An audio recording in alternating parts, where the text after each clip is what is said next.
In this video, I'm going to answer the question, what is the Tuckman model of group development?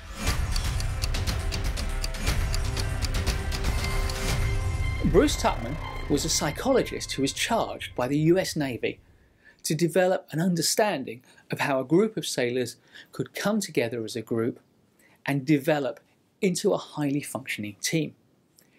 And the model that he articulated is still today, for me, the very best model to help us understand not only how groups evolve, but how you as a project manager can take a new group and turn it into a well-oiled team.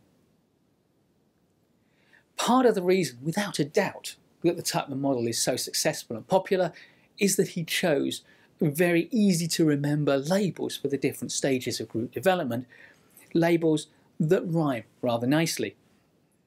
But I think the model goes further than that. It really does hit the sweet spot between simple and easy to understand and sophisticated enough to explain a large amount of what we observe in the real world. What Tuckman said is that when a group comes together for the first time, people don't know each other well, and therefore what they really want to do is get on with their work, but they don't have a very clear idea of what they're supposed to be doing. So you, as a leader, need to be very clear in setting direction for your team so that they can be productive quickly and start to size one another up whilst they're working. And this first stage is what Tuckman referred to as the forming stage. But human beings are social creatures.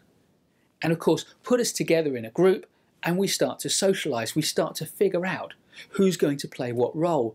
Some people will choose to try and assert themselves because they have more dominant personalities. This is the stage that Tuckman called the storming stage.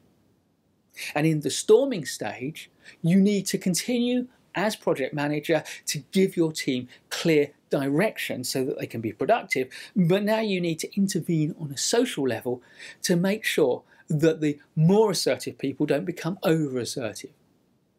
Because some people may well challenge your leadership. They may well challenge your direction and your ideas. And they may make some of the less assertive team members feel uncomfortable. So you need to make sure there is a good balance. But all this social interaction can be quite draining on the team, and eventually it settles down and it hunkers down to do some work because now the team understands the tasks that you're setting them. So we move into a productive phase, which Tuckman called the norming stage. And in the norming stage, people get on with their work and try to find productive ways to work together. They try to find norms of behaviour, and recent research by Google shows that the teams that are most successful are ones that have very clear and well understood norms of behaviour, although Google didn't find any particular norms that work better than any others. As long as everyone in the team understands those norms and is happy with them, then the team will be successful. So you don't need to give as much direction now because people know what's expected of them, but you do need to support the development of those norms of behaviour and the social interactions by taking Charlie and introducing him to Jackie, by taking Jackie and introducing her to Amit, by helping people to make the connections, by getting people to work together to support each other and to guide each other. You start to create a cohesive team.